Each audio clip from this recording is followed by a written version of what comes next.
नमस्कार दोस्तों, GK study point में आप सभी का स्वागत है। मैं कृष्ण कुमार आप सभी का स्वागत करता हूं।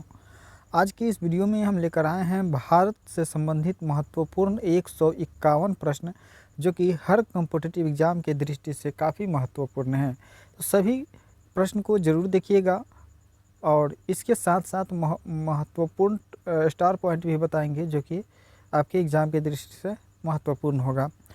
पीडीएफ यदि चाहिए तो पीडीएफ के लिए व्हाट्सएप ग्रुप को ज्वाइन कीजिए या इस नंबर पर व्हाट्सएप मैसेज कीजिए, वहाँ को आपको ग्रुप में जोड़ देंगे, वहाँ से आप पीडीएफ प्राप्त कर सकते हैं। डेली करंट अफेयर के लिए चैनल को सब्सक्राइब कर सकते हैं। डेली करंट अफेयर 84 को कृष्णा मैथ स्टडी पर आपको मैथ का क्लास मिलेगा, जिससे आप कर सकते हैं। और ये आपका जीएस स्टडी पॉइंट है, जो कि आप तो आज की इस वीडियो में टोटल भारत से संबंधित 150 प्रश्न को देखेंगे। तो चलिए शुरू करते हैं। पहला प्रश्न है, भारत का क्षेत्रफल विश्व के कुल क्षेत्रफल का कितना प्रतिशत है? भारत का क्षेत्रफल जो है विश्व के कुल क्षेत्रफल का कितना प्रतिशत है दोस्तों? तो बिल्कुल सही जवाब हो जाएगा 2.4% है। कितना है? 2.4% के साथ ऑप्शन डी हो जाएगा सही जवाब। वही बात करेंगे, कुछ डिटेल इसके बारे में जान लेते हैं कि भारत का क्षेत्रफल विश्व के क्षेत्रफल से कितना है? तो 2.4% है। भारत का क्षेत्रफल जो है 32,87,263 वर्ग किलोमीटर है, जो कि दुनिया का सबसे 7वां बड़ा देश बनाता है।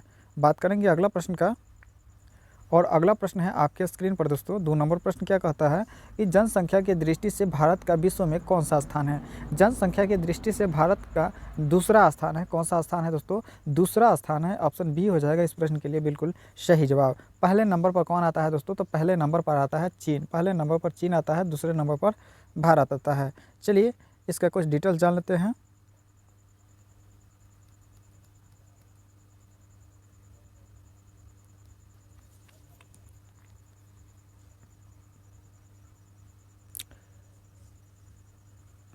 कुछ डिटेल जान लेते हैं। इसका डिटेल क्या है कि जनसंख्या की दृष्टि से भारत दुनिया का दूसरा सबसे बड़ा देश है। भारत की जनसंख्या दुनिया की जनसंख्या से कितना प्रतिशत है? तो 17.5% है। ठीक है दोस्तों, चलिए बात करेंगे अगला प्रश्न का, और 3 नंबर प्रश्न है। 3 नंबर प्रश्न क्या कहता है कि भारत की स्थल सीमा किस देश के साथ सबसे ज़्यादा लगती है? भारत की स्थल सीमा जो है वो किस देश के साथ सबसे ज़्यादा लगती है? तो सही जवाब जो हो जाएगा बांग्लादेश के साथ सबसे ज़्यादा लगती है। किसके साथ? बांग्लादेश के साथ सबसे ज़्यादा लगती है। ऑप्शन डी हो जाएगा सही जवाब। चलिए इसका कुछ डिटेल जान लेते हैं दोस्तों। बांग्लादेश के साथ जो है भारत के साथ सबसे लंबी सीमा रेखा का साझा करती है, जिसकी कुल सीमा जो है 4096 किलोमीटर है। ठीक है दोस्तों, कितना है? 4096 किलोमीटर जो है बांग्लादेश की सीमा भारत के साथ बनाता है। बात करेंगे अगला प्रश्न का, और अगला प्रश्न है दोस्तों, भारत में सबसे ठंडा स्थान कौन सा है? भारत में सबसे ठंडा स्थान की अगर बात करें तो वह मद्रास है। कौन सा है दोस्तों? मद्रास है, जो कि ऑप्शन डी हो जाएगा इस प्रश्न के लिए बिल्कुल सही जवाब। चलिए द्रास लेह के कारगिल में है। कौन सा है? द्रास जो है, मद्रास जो है, और लेह के कारगिल जिले में का एक शहर पड़ता है। अगला प्रश्न देखते हैं। उससे पहले क्या है कि इसे भी समझ लेते हैं। यह प्रायः लद्दाख में प्रवेश द्वार कहा जाता है। मद्रास दुनिया का सबसे ठंडे बसे हुए स्थान के रूप में माना जाता है। अगला प्रश्न देखते हैं। 5 नंबर प्रश्न है आपके स्क्रीन पर। 5 नंबर क्या कहता है कि भारत एशिया के किस भाग में स्थित है? भारत जो है एशिया के दक्षिण एशिया में है। क्यों? कौन से एशिया में है? दक्षिण एशिया में है। कहे तो ऑप्शन ए हो जाएगा सही जवाब। डिटेल जान लेते हैं। दक्षिण एशिया देशों में भारत, पाकिस्तान, अफगानिस्तान और श्रीलंका आता है। उसके आगे बांग्लादेश, भूटान, नेपाल, मालदीव जैसे देश भी शामिल है दक्षिणी एशिया में। यह क्षेत्रफल प्रायः भारतीय उपमहाद्वीप से जुड़ा हुआ है। ठीक है दोस्तों, चलिए अगला प्रश्न देखते हैं। और अगला प्रश्न है दोस्तों, विश्व का एकमात्र देश कौन सा है जहां पे बाघ और शेर दोनों पाया जाता है? विश्व का वो कौन सा देश है जहां पे बाघ और शेर पाया जाता है? तो हो जाएगा आपका भारत हो जाएगा। ठीक है दोस्तों, क्या हो जाएगा? भारत। ऑप्शन सी हो जाएगा सही जवाब। 7 नंबर प्रश्न देखते हैं। 7 नंबर प्रश्न है दोस्तों कि रेड क्लिफ रेखा भारत को किस देश से अलग करती है? रेड क्लिफ रेखा जो है भारत को किस देश से अलग करती है? तो पाकिस्तान से अलग करती है। ऑप्शन बी हो जाएगा इस प्रश्न के लिए सही जवाब। Option B. अगला प्रश्न देखने से पहले यदि वीडियो को अभी तक लाइक नहीं किए हैं तो वीडियो को लाइक कर दीजिएगा। चैनल पर पहली बार है तो सब्सक्राइब करके अपने दोस्तों में ज़्यादा से ज़्यादा शेयर जरूर कर दीजिएगा। भारत की अधिकांश पश्चिमी सीमा किस पड़ोसी देश के साथ लगती है? तो भारत की अधिकांश पश्चिमी सीमा जो है वो भारत के वो किस पड़ोसी देश के साथ लगती है दोस्तों? तो बिल्कुल सही जवाब जो हो जाएगा आपका पड़ोसी देश जो हो जाएगा वो क्या हो जाएगा? चीन हो जाएगा। पड़ोसी देश जो हो जाएगा पाकिस्तान हो जाएगा। पाकिस्तान का है तो ऑप्शन डी हो जाएगा इस प्रश्न के लिए बिल्कुल सही जवाब हो जाएगा। वही बात कर लेते हैं कुछ डिटेल जानकारी के बारे में। तो भारत की अधिकांश पश्चिमी सीमा जो है पाकिस्तान के साथ लगती है। भारत और पाकिस्तान के बीच की सीमा लगभग 3,323 किलोमीटर लंबी है और इसे नियंत्रण रेखा एलओसी कहलाता है। क्या कहलाता है? एलओसी कहलाता है इसका नियंत्रक रेखा। वही बात करेंगे अगला प्रश्न का, और अगला प्रश्न है भारत का कौन सा पड़ोसी देश पूर्व में पूर्वी पाकिस्तान था? भारत के कौन सा पड़ोसी देश पूर्व में पूर्वी पाकिस्तान के नाम से जाना जाता है दोस्तों? तो बिल्कुल सही जवाब जो हो जाएगा आपका बांग्लादेश हो जाएगा। बांग्लादेश का है तो ऑप्शन सी हो जाएगा इस प्रश्न के लिए बिल्कुल सही जवाब। बांग्लादेश के बारे में कुछ जान लेते हैं दोस्तों। पूर्वी पाकिस्तान बांग्लादेश 1971 तक पाकिस्तान का हिस्सा था। पाकिस्तान का पूर्वी प्रांतीय हिस्सा था जिसमें आधुनिक देश बांग्लादेश के क्षेत्र को शामिल किया गया था। बात करते हैं अगला नंबर, और अगला नंबर जो है 10 नंबर प्रश्न है, भारतीय मानक समय और ग्रीनविच मानक समय में बीच कितना का अंतराल है? तो भारतीय मानक समय और ग्रीनविच मानक समय का अंतराल जो है कितना है दोस्तों? तो 5 घंटा 30 मिनट है। कितना है दोस्तों? 5 घंटा 30 मिनट है, यानी ऑप्शन सी हो जाएगा इस प्रश्न के लिए बिल्कुल सही जवाब। अगला प्रश्न देखेंगे। अगला प्रश्न 11 नंबर है दोस्तों, कि भारत के पड़ोसी देशों की कुल संख्या कितनी है? तो भारत के पड़ोसी देशों की कुल संख्या जो है टोटल 9 है। कितनी है दोस्तों? 9 है, यानी ऑप्शन डी हो जाएगा इस प्रश्न के लिए सही जवाब। सभी प्रश्न को जरूर देखिएगा। इसके कुछ टॉपिक जान लेते हैं। 9 देश भारत के साथ सीमा साझा रेखा बनाता है। इसमें 7 देश भूमि से सीमा साझा करता है, जबकि 2 देश जो है समुद्री साझा करता है। भारत के 7 देश जो अपनी सीमा रेखा साझा करता है वो कौन कौन सा है उसको हम देख लेते हैं। वह है Afghanistan 106 kilometre, Bangladesh 4096 kilometre, Bhutan 699 kilometre, चीन 3488 kilometre, Myanmar 1643 kilometre, Nepal 1751 kilometre, Pakistan 3323 kilometre की सीमा रेखा बनाता है। श्रीलंका और मालदीव जो है वह जलीय सीमा 2 देश है जो कि बनाता है भारत से। ठीक है दोस्तों, तो ये इंपॉर्टेंट प्रश्न है, याद रखिएगा। बात करते हैं अगला प्रश्न का। 12 नंबर प्रश्न है, भारत में कितने राज्य जो है समुद्र तट है? भारत के कितने राज्य जो है वो समुद्र तट पर है दोस्तों? बताइएगा सही जवाब कि भारत के कितने राज्य जो है वो समुद्र तट पर है। तो टोटल 9 राज्य है। कितने राज्य है? 9 राज्य है जो कि समुद्र तट पर से आता है। कौन कौन सा है उसको हम देख लेते हैं दोस्तों, कि भारतीय तट रेखा देश के 9 राज्यों को छूती है। कौन कौन सा 9 राज्य है? तो गुजरात है, महाराष्ट्र है, गोवा है, कर्नाटक है, केरल है, तमिलनाडु, आंध्र प्रदेश, उड़ीसा और पश्चिम बंगाल है, जो कि समुद्रीय तट रेखा से जुड़ा हुआ है। बात करेंगे अगला प्रश्न, और अगला प्रश्न है दोस्तों, द्वीप क्षेत्रों को मिलाकर भारत के समुद्र तट की कुल लंबाई कितनी है? द्वीप क्षेत्र को लेकर भारत के समुद्र तट की लंबाई जो है वो कितनी है दोस्तों? तो बिल्कुल सही जवाब जो हो जाएगा 7,516.6 किलोमीटर है। कितना है? 7,516.6 किलोमीटर पड़ेगा। ऑप्शन डी हो जाएगा सही जवाब। वही बात करते हैं इसका कुछ इंपॉर्टेंट टॉपिक का, कि भारत प्रायः द्वीपीय भाग हिंद महासागर की ओर फैला हुआ है। इसने देश की मुख्य भूमि 6100 किलोमीटर की तटरेखा प्रदान करती है। मुख्य रूप से लक्षद्वीप और अंडमान निकोबार द्वीप समूह के तटरेखा को मिला करके 7516.6 किलोमीटर होता है। ठीक है दोस्तों, यदि अंडमान और निकोबार को छोड़ दिया जाए तो टोटल हो जाएगा 6100 किलोमीटर, और अंडमान निकोबार समूह द्वीप को ले लिया जाए तो हो जाएगा 7516 किलोमीटर सही जवाब हो जाएगा। बात करते हैं अगला प्रश्न का, और अगला प्रश्न आपके स्क्रीन पर है दोस्तों। 14 नंबर, किस राज्य की समुद्र तट रेखा सबसे लंबी है? किस राज्य की समुद्र तट रेखा जो है वह सबसे लंबी है दोस्तों? तो बिल्कुल सही जवाब जो हो जाएगा आपका गुजरात हो जाएगा। क्या हो जाएगा दोस्तों? गुजरात हो जाएगा। ऑप्शन बी हो जाएगा इस प्रश्न के लिए बिल्कुल सही जवाब। वही बात करते हैं कुछ इंपॉर्टेंट टॉपिक का, कि गुजरात भारत के पश्चिमी तट पर स्थित है। इसकी तट रेखा जो है 1600 किलोमीटर है। ठीक है दोस्तों, कितना है? 1600 किलोमीटर है गुजरात की तट रेखा। वही बात करेंगे अगला प्रश्न का, और अगला प्रश्न है आपके स्क्रीन पर दोस्तों, कि 2011 की जनगणना के अनुसार भारत का लिंगानुपात कितना था। तो 2011 के अनुसार भारत के लिंगानुपात जो था वो कितना था दोस्तों, तो 1000 पुरुषों पर 943 महिलाएं थी। कितना, 1000 पुरुषों पर 943 महिलाएं थी। बात करेंगे अगला प्रश्न का, और अगला प्रश्न होगा दोस्तों आपकी स्क्रीन पर 16 नंबर प्रश्न क्या कहता है कि भारतीय संविधान के कितने भाग हैं। तो भारतीय संविधान में भाग की संख्या जो है आपका 22 भाग है। कितना है दोस्तों, 22 भाग है। कितना भाग है, तो 22 भाग, ऑप्शन 25 भाग है। कितना है, 25 भाग है। कितना है। अगला प्रश्न है भारतीय संविधान के कितने भाग हैं। तो भारतीय संविधान के जो भाग है टोटल 25 भाग है। 25 भाग है तो ऑप्शन डी हो जाएगा इस प्रश्न के लिए बिल्कुल सही जवाब हो जाएगा। ठीक है दोस्तों, क्या हो जाएगा, ऑप्शन डी के साथ जाएगा बिल्कुल करेक्ट आंसर। चलिए अगला प्रश्न देखते हैं। अगला प्रश्न है 17 नंबर प्रश्न है आपकी स्क्रीन पर। भारत का संविधान किसके द्वारा हस्तलिखित है।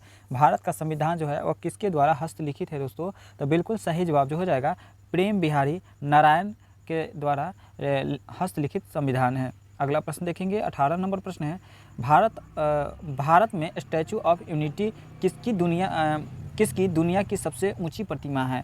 भारत में स्टैचू ऑफ यूनिटी जो है वो दुनिया की सबसे ऊंची प्रतिमा है, जो किसकी है बताइएगा। सही जवाब क्या हो जाएगा, तो बिल्कुल इस प्रश्न के लिए बिल्कुल सही जवाब हो जाएगा सरदार वल्लभ भाई पटेल की है। किसकी है दोस्तों, सरदार वल्लभ भाई पटेल की है, यानी ऑप्शन बी हो जाएगा इस प्रश्न के लिए बिल्कुल सही जवाब हो जाएगा। यह स्टैचू कहाँ पे है दोस्तों, तो गुजरात में स्थित स्टैचू ऑफ यूनिटी की ऊंचाई जो है टोटल 182 मीटर है। कितना है दोस्तों, 182 मीटर है स्टैचू ऑफ यूनिटी की ऊंचाई। अगला प्रश्न देखेंगे, और अगला प्रश्न है आपकी स्क्रीन पर। निम्नलिखित में से क्या भारत और श्रीलंका को विभक्त करता है। निम्नलिखित में से कौन क्या है जो भारत और श्रीलंका को विभक्त करता है, अलग करता है, तो वह है पाक जल मंडरू मध्य। क्या हो जाएगा दोस्तों, पाक जल मंडरू मध्य, ऑप्शन सी हो जाएगा इस प्रश्न के लिए बिल्कुल सही जवाब हो जाएगा। इंपॉर्टेंट कुछ टॉपिक को जान लेते हैं। पाक जल मरु मध्य भारत और श्रीलंका के बीच बंगाल की खाड़ी का एक बड़ी खाड़ी है।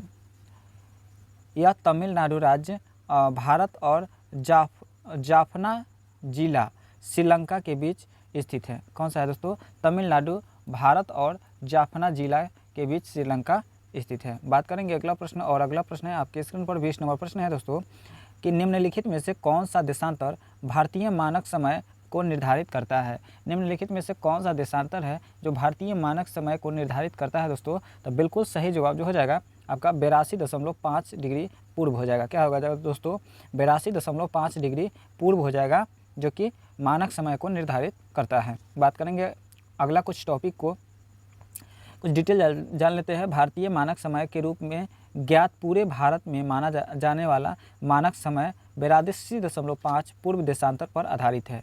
देशांतर उत्तर के मिर्ज़ापुर प्रयागराज से होकर गुजरता है। बात करेंगे अगला प्रश्न का, तो अगला प्रश्न है आपकी स्क्रीन पर दोस्तों कि भारतीय मोबाइल नंबरों का कोड क्या होता है। भारतीय मोबाइल नंबर का कोड जो होता है क्या होता है, तो +91 होता है। क्या होता है दोस्तों, +91, ऑप्शन बी हो जाएगा इस प्रश्न के लिए बिल्कुल सही जवाब। अगला प्रश्न देखेंगे, और अगला प्रश्न है आपकी स्क्रीन पर। भारत का सबसे लंबा समुद्र तट कौन सा है। भारत का सबसे लंबा अगर समुद्र तट की बात किया जाए तो कौन हो जाएगा, तो सही जवाब जो हो जाएगा आपका मरीना समुद्र तट हो जाएगा। क्या हो जाएगा, मरीना समुद्र तट, ऑप्शन डी हो जाएगा इस प्रश्न के लिए सही जवाब। अगला प्रश्न देखेंगे, उससे पहले कुछ स्टार पॉइंट देख लेते हैं। मरीना समुद्र तट चेन्नई तमिलनाडु में स्थित है। यह बंगाल की खाड़ी के साथ स्थित है। अगला प्रश्न देखते हैं, 23 नंबर प्रश्न है दोस्तों। भारतीय संविधान को कितने दिनों में तैयार किया गया था। तो भारतीय संविधान को कितने दिनों में तैयार किया गया था, 2 वर्ष 11 महीना और 18 दिन में इसको तैयार किया गया था। कितना, 2 वर्ष 11 महीना 18 दिन, ऑप्शन डी के साथ जाएगा सही जवाब। यदि वीडियो अच्छा लग रहा हो, कंटेंट अच्छा हो, तो चैनल को सब्सक्राइब करके अपने दोस्तों में ज़रूर भेज दीजिएगा वीडियो को। भारत का सबसे लंबा बांध कौन सा है, तो भारत का सबसे लंबा बांध की अगर बात किया जाए दोस्तों, तो भारत का सबसे लंबा बांध है हीराकुंड बांध। कौन सा है दोस्तों, हीराकुंड बांध है, ऑप्शन सी हो जाएगा सही जवाब। कुछ डिटेल जान लेते हैं। हीराकुंड बांध 25.8 किलोमीटर लंबी के साथ साथ सबसे लंबा बांध है। महानदी पर निर्मित यह ऐतिहासिक बांध है, भारत के उड़ीसा के संबलपुर जिले में के पास स्थित है। हीराकुंड बांध कहाँ पे है दोस्तों, तो उड़ीसा के संबलपुर जिले में के पास स्थित है, जिसकी लंबाई जो है 25.8 किलोमीटर है। बात करेंगे अगला प्रश्न का, और अगला प्रश्न आपके स्क्रीन पर है दोस्तों। 25 नंबर प्रश्न है, निम्नलिखित में से कौन सा भारत का सबसे ऊंचा बांध है? तो भारत का सबसे ऊंचा अगर बांध की बात किया जाए तो वो है टिहरी बांध, उत्तराखंड में है। कहाँ पे है? टिहरी बांध है, जो कि उत्तराखंड राज्य में पड़ता है। उत्तराखंड की राजधानी कहाँ पे है? देहरादून है। चलिए इसके बारे में जान लेते हैं। टिहरी बांध उत्तराखंड राज्य में स्थित है। यह 260 मीटर की ऊंचाई के साथ भारत का सबसे ऊंचा बांध का खिताब रखता है। बात करेंगे अगला प्रश्न का, और अगला प्रश्न है दोस्तों, भारत की सबसे लंबी नदी कौन सी है? तो भारत की सबसे लंबी नदी की अगर बात किया जाए तो गंगा नदी है। कौन सी नदी है दोस्तों? गंगा नदी है। गंगा नदी भारत की सबसे लंबी नदी है, यानी 26 नंबर का डी हो जाएगा सही जवाब। 27 नंबर प्रश्न देखते हैं, और 27 नंबर प्रश्न है, वर्ष 2047 में जब भारत में ब्रिटिश शासन का समाप्त हुआ तो साक्षरता दर सिर्फ कितनी थी? बताइएगा, इस साक्षरता दर कितनी थी?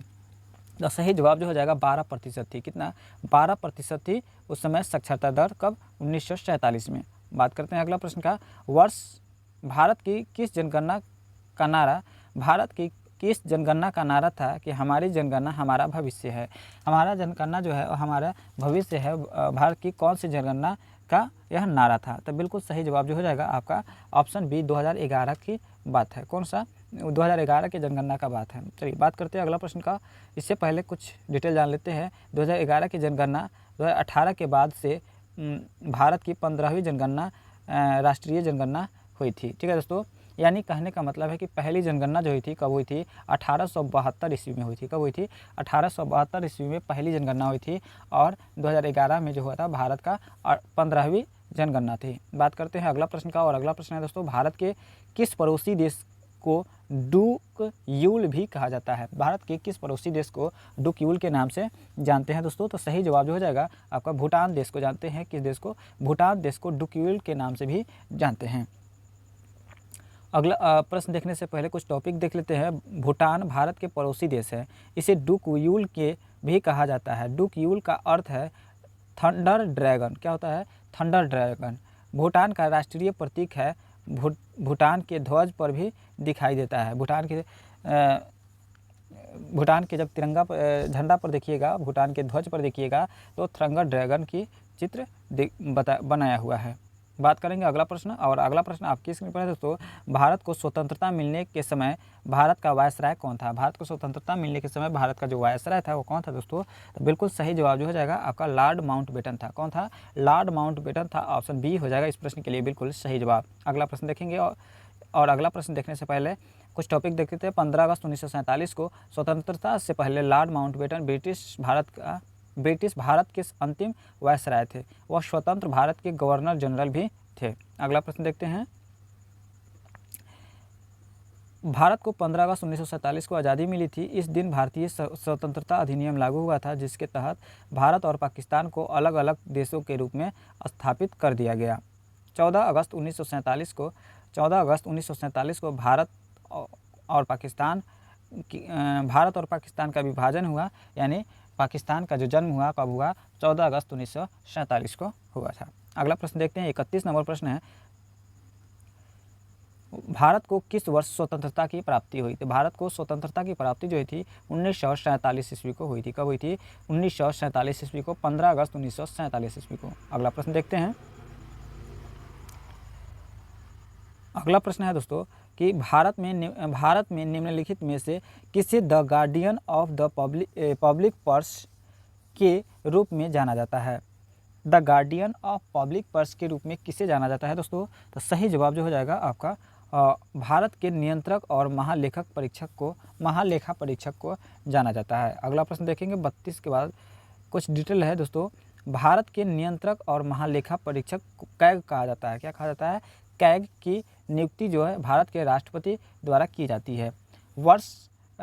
इसकी अवधि जो होता है 6 वर्ष या 65 वर्ष की आयु तक होता है, कार्यालय में रहते हैं। 6 वर्ष या 65 वर्ष जो पहले पूरा हो जाता है वो उतना दिन तक वह कार्य करता है। ठीक है दोस्तों, चलिए बात करते हैं अगला प्रश्न का, और अगला प्रश्न है दोस्तों आपकी स्क्रीन पर, भारत की सबसे लंबी निरंतर तथा विश्व की दूसरी सबसे लंबी दीवार किस किले पर स्थित है? भारत की सबसे लंबी निरंतर तथा विश्व का दूसरी सबसे लंबी दीवार जो है वह किस किले पर स्थित है? बताइएगा, सही जवाब क्या हो जाएगा? तो बिल्कुल 33 नंबर प्रश्न है और 33 नंबर प्रश्न का जो सही जवाब हो जाएगा कुंभलगढ़ के किला पर है। किसके है दोस्तों? कुंभलगढ़ के किले पर है। ऑप्शन ए हो जाएगा इस प्रश्न के लिए सही जवाब। अगला प्रश्न देखने से पहले कुछ इंपॉर्टेंट जान लेते हैं। The great wall of China के बाद दूसरी सबसे बड़ी दीवार भारत में है। दूसरी सबसे बड़ी दीवार जो है 38 किलोमीटर से अधिक है। यह राजस्थान के कुंभलगढ़ में पड़ता है। कहाँ पर पड़ता है? राजस्थान के कुंभलगढ़ में पड़ता है। बात करते हैं अगला प्रश्न का। तो अगला प्रश्न है दोस्तों 34 नंबर प्रश्न है। 34 नंबर प्रश्न क्या है दोस्तों? इसको पहले पढ़ लेते हैं फिर ऑप्शन देखते हैं। भारत नाम का उपयोग भारतीय संविधान के लिए एक पद नाम के रूप में किया गया है जो प्राचीन पौराणिक सम्राट भारत का उल्लेख करता है, जिसकी कहानी किस भारतीय महाकाव्य में बताई गई है। तो बिल्कुल इस प्रश्न का जो सही जवाब हो जाएगा क्या हो जाएगा? तो महाभारत काव्य में बताई गई है। कौन सी? महाभारत काव्य में बताई गई है। ऑप्शन सी हो जाएगा इस प्रश्न के लिए बिल्कुल सही जवाब हो जाएगा। वही बात करते हैं अगला प्रश्न का। और अगला प्रश्न है दोस्तों, निम्न में से कहाँ भारत का सबसे बड़ा राष्ट्रीय पुस्तकालय स्थित है? भारत का सबसे बड़ा राष्ट्रीय पुस्तकालय जो है वह कहाँ पर स्थित है? तो बिल्कुल चेन्नई में है, मुंबई में है। कहाँ पे है दोस्तों? मुंबई में है। महाराष्ट्र की राजधानी मुंबई में है। अगला प्रश्न देखते हैं। अगला प्रश्न है भारत की राष्ट्रीय नदी कौन सी है? तो भारत की राष्ट्रीय नदी जो है कौन सी है दोस्तों? तो गंगा नदी को भारत की राष्ट्रीय नदी कहते हैं। ऑप्शन ए हो जाएगा इस प्रश्न का सही जवाब। अगला प्रश्न देखते हैं। इंडिया नाम किस नदी से लिया गया है? इंडिया नाम जो है लिया गया है और किस नदी से लिया गया है दोस्तों? तो बिल्कुल जो सही जवाब हो जाएगा सिंधु नदी से लिया गया है इंडिया नाम। ठीक है दोस्तों, इंडिया नाम सिंधु नदी से लिया गया है। अगला प्रश्न है दोस्तों, अगला प्रश्न, भारत की सबसे छोटी नदी समझी जाने वाली अरावली नदी किस राज्य में पड़ती है? भारत की सबसे छोटी नदी समझे जाने वाली अरावली नदी जो है और किस राज्य में पड़ती है दोस्तों? तो बिल्कुल सही जवाब हो जाएगा राजस्थान में पड़ती है। कहाँ पे? राजस्थान में पड़ती है। ऑप्शन डी सी हो जाएगा इस प्रश्न के लिए सही जवाब। अगला प्रश्न देखते हैं। और अगला प्रश्न है दोस्तों, निम्नलिखित में से किस नदी को भारत की लाल नदी के नाम से भी जानते हैं? किस नदी को भारत की लाल नदी के नाम से जानते हैं दोस्तों? तो सही जवाब जो हो जाएगा ब्रह्मपुत्र नदी को कहते हैं। कौन सा नदी को? ब्रह्मपुत्र नदी को लाल नदी के नाम से जानते हैं। ऑप्शन डी होगा सही जवाब। कुछ डिटेल जान लेते हैं दोस्तों। क्या है कि ब्रह्मपुत्र नदी हर साल जून में 3 दिनों के लिए रक्त लाल हो जाती है और इस घटना के बाद देवी शक्ति के लिए एक भव्य अबुबाची मेला का उत्सव भी किया जाता है। कब? यह जून में किया जाता है। चलिए बात करते हैं अगला प्रश्न का। और अगला प्रश्न है आपके स्क्रीन पर दोस्तों, भारत का राष्ट्रीय जलीय जीव कौन सा है? भारत का राष्ट्रीय जलीय जीव जो है वह डॉल्फिन को कहा जाता है। कौन सा? डॉल्फिन। ऑप्शन डी हो जाएगा इस प्रश्न के लिए सही जवाब। ठीक है दोस्तों, क्या कहा जाता है? डॉल्फिन को राष्ट्रीय जलीय जीव के नाम से जाना जाता है। बात करेंगे अगला प्रश्न का। और अगला प्रश्न है दोस्तों, डॉल्फिन के बारे में कुछ रोचक जानकारी है। गंगा नदी में डॉल्फिन भारत का राष्ट्रीय जलीय जीव जंतु है। इसे सुसु के नाम से भी जानते हैं। गंगा डॉल्फिन को 2009 में भारत का राष्ट्रीय जलीय जीव घोषित किया गया था। डॉल्फिन को राष्ट्रीय जलीय जीव कब घोषित किया गया था? याद रखिएगा 2009 को किया गया था। अगला प्रश्न देखते हैं दोस्तों। अगला प्रश्न है आपके स्क्रीन पर कि भारत का राष्ट्रीय अंतरिक्ष एजेंसी इसरो का पूर्ण नाम क्या है? इसरो का पूर्ण नाम क्या है दोस्तों? तो बिल्कुल सही जवाब जो हो जाएगा आपका भारतीय अंतरिक्ष अनुसंधान संगठन है। क्या है? भारतीय अंतरिक्ष अनुसंधान संगठन है। ऑप्शन डी हो जाएगा इस प्रश्न के लिए सही जवाब। डिटेल जान लेते हैं। इसरो यानी इंडियन स्पेस रिसर्च ऑर्गेनाइजेशन होता है। वही बात करें कि इसकी स्थापना जो हुई थी 1969 ईस्वी को हुई थी। इसका मुख्यालय जो है बेंगलुरु में है, जो कि कर्नाटक राज्य में पड़ता है। अंतरिक्ष अनुसंधान के लिए भारतीय राष्ट्रीय समिति का गठन 1962 ईस्वी में किया गया था। वही बात करेंगे अगला प्रश्न का। तो अगला प्रश्न है आपकी स्क्रीन पर, अंतरिक्ष में भेजा गया भारत का पहला उपग्रह कौन सा था? अंतरिक्ष में भेजा गया भारत का पहला उपग्रह जो था वह कौन था दोस्तों? बताइएगा सही जवाब क्या हो जाएगा? तो बिल्कुल सही जवाब जो हो जाएगा आर्यभट्ट था। क्या था दोस्तों? आर्यभट्ट था। आर्यभट्ट एक वैज्ञानिक का नाम है जिसके नाम पर यह रखा गया था। बात करते हैं अगला प्रश्न का। अगला प्रश्न देखने से पहले कुछ टॉपिक है उसको देख लेते हैं। भारत का पहला स्वदेशी निर्मित उपग्रह आर्यभट्ट 19 अप्रैल 1975 ईस्वी को लॉन्च किया गया था। आर्यभट्ट का निर्माण भारतीय अंतरिक्ष अनुसंधान संगठन इसरो के द्वारा किया गया था। ठीक है दोस्तों, इसके द्वारा भारतीय अनुसंधान संगठन इसरो के द्वारा आर्यभट्ट का निर्माण किया गया था। बात करेंगे अगला प्रश्न का। तो अगला प्रश्न है आपके स्क्रीन पर, अंतरिक्ष में जाने वाले पहले भारतीय कौन थे? अंतरिक्ष में जाने वाले पहले भारतीय की अगर बात की जाए तो राकेश शर्मा थे। राकेश शर्मा जो कि भारत की तरफ से पहली बार अंतरिक्ष में गए थे। बात करेंगे अगला प्रश्न का, तो अगला प्रश्न है आपके स्क्रीन पर, माउंट एवरेस्ट पर के शिखर पर पहुंचने वाले प्रथम भारतीय महिला कौन थी? माउंट एवरेस्ट के शिखर पर पहुंचने वाले प्रथम भारतीय महिला जो थी वो बछेंद्री पाल थी। कौन थी दोस्तों? बछेंद्री पाल थी। ऑप्शन डी हो जाएगा इस प्रश्न के लिए सही जवाब। बात करेंगे अगला प्रश्न का, तो अगला प्रश्न देखने से पहले कुछ टॉपिक देख लेते हैं दोस्तों, आपकी स्क्रीन पर है। 1984 ईस्वी में माउंट एवरेस्ट के शिखर पर पहुंचने वाली प्रथम भारतीय महिला बनी थी। उन्होंने 2019 में भारत सरकार द्वारा पद्म भूषण पुरस्कार भी मिला था। और प्रसिद्ध भारतीय पर्वतारोही संतोष यादव ने माउंट एवरेस्ट पर 2 बार चढ़ाई की थी।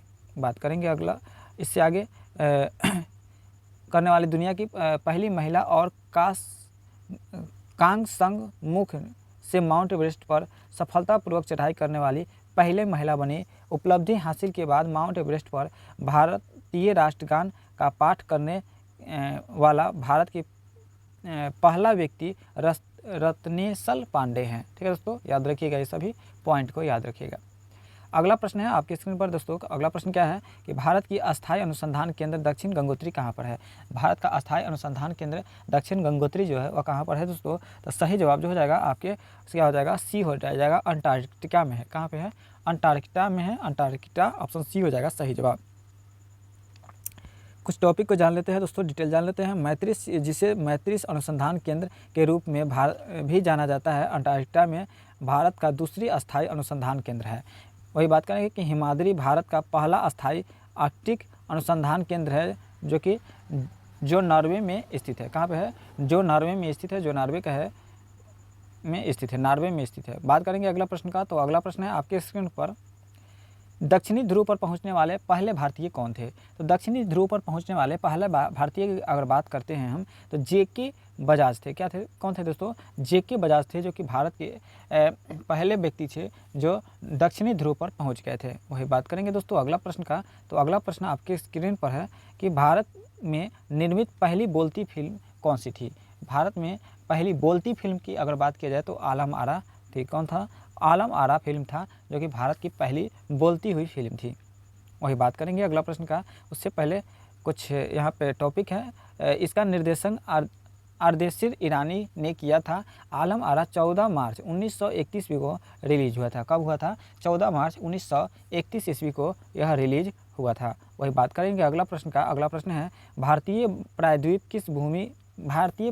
किस भूमि का एक हिस्सा है? तो भारतीय प्रायद्वीप जो है वो किस भूमि का एक हिस्सा है दोस्तों? तो बिल्कुल सही जवाब जो हो जाएगा आपका ऑप्शन ए, गोंडवाना का है। किसका? गोंडवाना का हिस्सा है, गोंडवाना का हिस्सा है। ऑप्शन ए हो जाएगा इस प्रश्न के लिए बिल्कुल सही जवाब हो जाएगा। अगला प्रश्न देखते हैं, और अगला प्रश्न आपके स्क्रीन पर 49 नंबर है। निम्नलिखित में से कौन भारत का सबसे बड़ा जनजातीय समूह है? भारत का सबसे बड़ा जनजातीय समूह कौन सा है दोस्तों? तो बिल्कुल सही जवाब हो जाएगा भील जनजातीय समूह है। कौन सा? भील जनजातीय समूह है। ऑप्शन ए हो जाएगा सही जवाब। अगला प्रश्न देखेंगे, और अगला प्रश्न आपके स्क्रीन 50 नंबर प्रश्न है, भारत की पहली फीचर फिल्म राजा हरिश्चंद्र की सार्वजनिक स्क्रीन कब की गई थी? बताइएगा दोस्तों, भारत की पहली फिल्म जो राजा हरिश्चंद्र की सार्वजनिक स्क्रीनिंग कब की गई थी दोस्तों? बताइएगा सही जवाब क्या हो जाएगा? तो बिल्कुल 50 नंबर प्रश्न है, और 50 नंबर प्रश्न का जो सही जवाब हो जाएगा ऑप्शन बी, कब किया गया था? 3 मई 1913 ईस्वी को किया गया था। कब? 3 मई 1913 ईस्वी को किया गया था, जो कि एक साइलेंट मूवी था। बात करेंगे अगला प्रश्न का, तो अगला प्रश्न है आपके स्क्रीन पर, दादा साहब फाल्के द्वारा निर्देशित फिल्म राजा हरिश्चंद्र भारत की पूरी तरह से संसाधित होने वाली पहली फिल्म थी। भारतीय सिनेमा का जनक दादा साहब फाल्के को ही माना जाता है। बात करेंगे अगला प्रश्न, तो आपके स्क्रीन पर है, भारत के सर्वोच्च नागरिक पुरस्कार कौन सा है? भारत के सर्वोच्च नागरिक पुरस्कार की अगर बात किया जाए दोस्तों, तो बिल्कुल सही जवाब जो हो जाएगा भारत रत्न है। कौन सा है दोस्तों? भारत रत्न है। ऑप्शन बी हो जाएगा इस प्रश्न के लिए बिल्कुल सही जवाब हो जाएगा। बात करेंगे अगला प्रश्न का, तो अगला प्रश्न आपके स्क्रीन पर है, उससे पहले भारत रत्न देश का सर्वोच्च नागरिक पुरस्कार है। वर्ष 1954 में इसे स्थापित किया गया था। कब किया गया था? वर्ष 1954 ईस्वी में भारत रत्न को स्थापित किया गया था। वही बात करते हैं अगला प्रश्न, और अगला प्रश्न है, भारत के खेलों में उपलब्धियों के लिए दी जाने वाले सर्वोच्च सम्मान कौन सा है? बताइएगा दोस्तों, भारत के खेलों में उपलब्धियों के लिए दिए जाने वाले सर्वोच्च सम्मान कौन सा है? तो बिल्कुल सही जवाब जो हो जाएगा आपका मेजर ध्यानचंद खेल रत्न हो जाएगा। क्या हो जाएगा? मेजर ध्यानचंद खेल रत्न। ऑप्शन ए हो जाएगा सही जवाब। भारत का पहला वायसराय कौन था दोस्तों? तो लॉर्ड कैनिंग था। कौन था? लॉर्ड कैनिंग था, जो कि ऑप्शन ए हो जाएगा इस प्रश्न के लिए बिल्कुल सही जवाब हो जाएगा। चलिए बात करेंगे अगला प्रश्न का। अगला प्रश्न है दोस्तों आपका स्क्रीन पर, भारत की पहली महिला राष्ट्रपति कौन थी? भारत की पहली महिला राष्ट्रपति बात की जाए तो कौन थी दोस्तों? तो बिल्कुल सही जवाब जो हो जाएगा प्रतिभा पाटिल थी। कौन थी दोस्तों? श्रीमती प्रतिभा पाटिल जी थी भारत की प्रथम महिला राष्ट्रपति। ऑप्शन डी हो जाएगा इस प्रश्न के लिए बिल्कुल सही जवाब। अगला प्रश्न देखेंगे और अगला प्रश्न है दोस्तों, स्वतंत्र भारत में जन्म लेने वाले भारतीय राष्ट्रपति कौन है? तो स्वतंत्र भारत में जन्म लेने वाले पहले भारतीय राष्ट्रपति जो है वो कौन है दोस्तों? 55 नंबर प्रश्न है। 55 नंबर प्रश्न का जो सही जवाब हो जाएगा द्रौपदी मुर्मू है। कौन है दोस्तों? द्रौपदी मुर्मू है, जो कि वर्तमान में भारत के राष्ट्रपति है। बात करेंगे अगला प्रश्न का और अगला प्रश्न है दोस्तों, शतरंज में भारत की पहली महिला ग्रैंड मास्टर कौन सा है? शतरंज में भारत की पहली महिला ग्रैंड मास्टर जो है वो कौन है दोस्तों? तो बिल्कुल सही जवाब जो हो जाएगा आपकी स्क्रीन पर क्या हो जाएगा? एस विजय लक्ष्मी है। कौन है दोस्तों? एस विजय लक्ष्मी। ऑप्शन डी हो जाएगा सही जवाब। सभी प्रश्न काफ़ी महत्वपूर्ण है, तो सभी प्रश्न को जरूर देखिएगा और वीडियो को लाइक करके चैनल को सब्सक्राइब कीजिएगा और अपने दोस्तों में ज़्यादा से ज़्यादा शेयर जरूर कीजिएगा। करंट अफेयर के लिए डेली करंट अफेयर 84 पर आप जा करके देख सकते हैं, उसका लिंक आपको डिस्क्रिप्शन में मिल जाएगा। भारत का पहले शतरंज ग्रैंड मास्टर जो है विश्वनाथन आनंद है।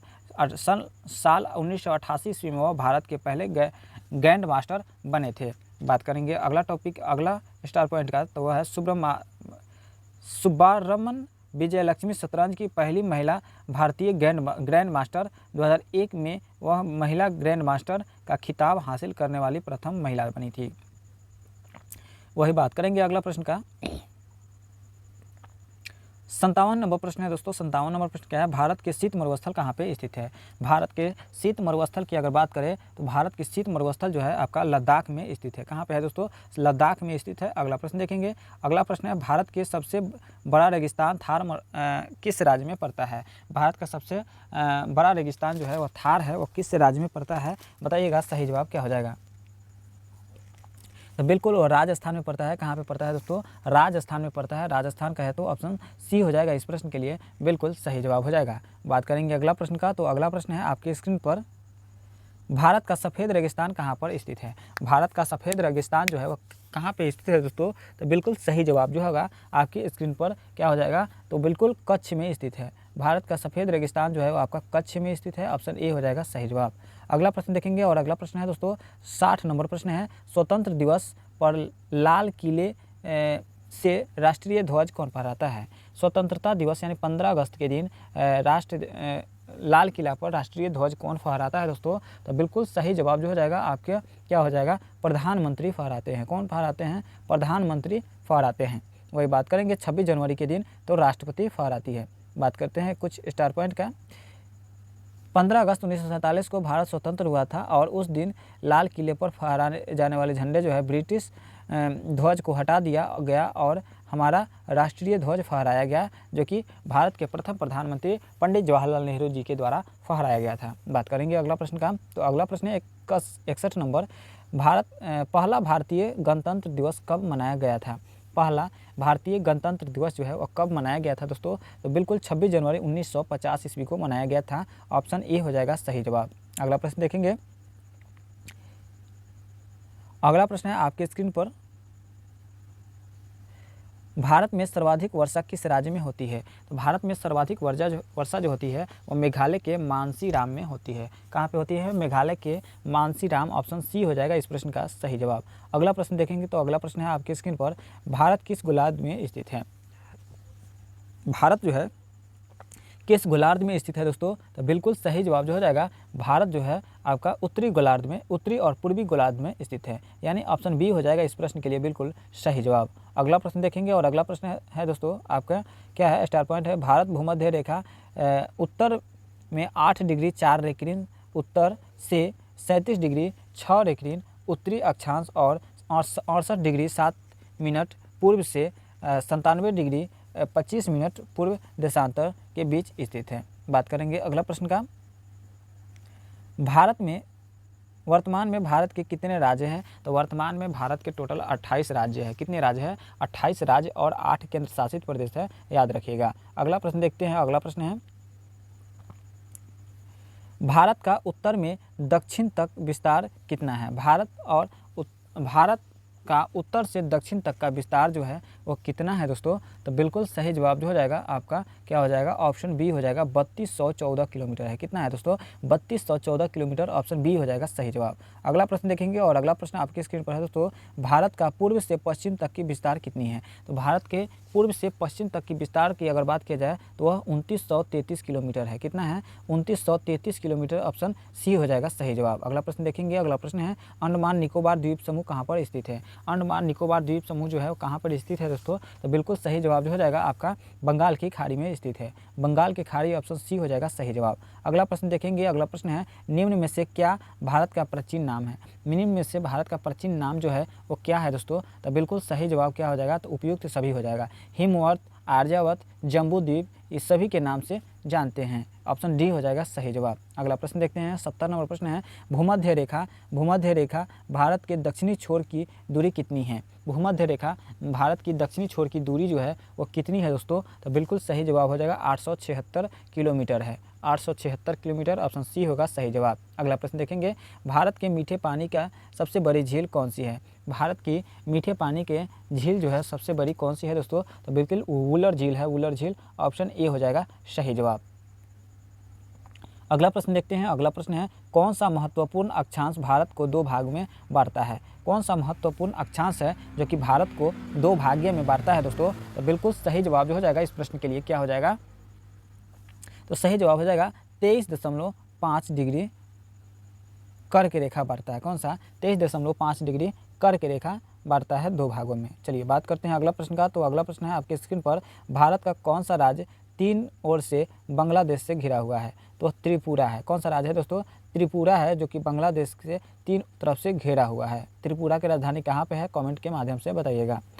आदम पुल किन दो देशों के मध्य स्थित है? आदम पुल जो है किन दो मध्य देशों के बीच है? तो भारत और श्रीलंका के बीच है।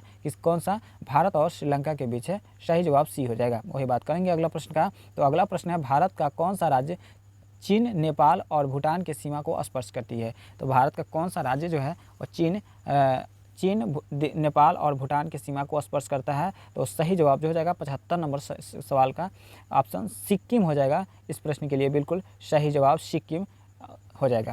ठीक है, तो आज टोटल 75 प्रश्न देख लिए जो कि अभी बताए हैं, और बच गया इस वीडियो का 75 प्रश्न जो कि अगले पार्ट 2 वीडियो में लेकर आएंगे, जो कि उसमें भी 75 प्रश्न बताएंगे। 75 के बाद यानी 76 से लेकर टोटल 151 तक बताएंगे अगले नेक्स्ट वीडियो में, पार्ट 2 में। आज के लिए इतना ही, मिलेंगे अगले नेक्स्ट वीडियो में 75 प्रश्न को लेकर के। यदि अभी तक वीडियो को लाइक नहीं किया तो वीडियो को लाइक कर लीजिएगा, चैनल को सब्सक्राइब करके अपने दोस्तों में आगे बढ़ा दीजिएगा, क्योंकि आपके साथ साथ आपके दोस्तों का भी तैयारी हो सके। जय हिंद, जय भारत।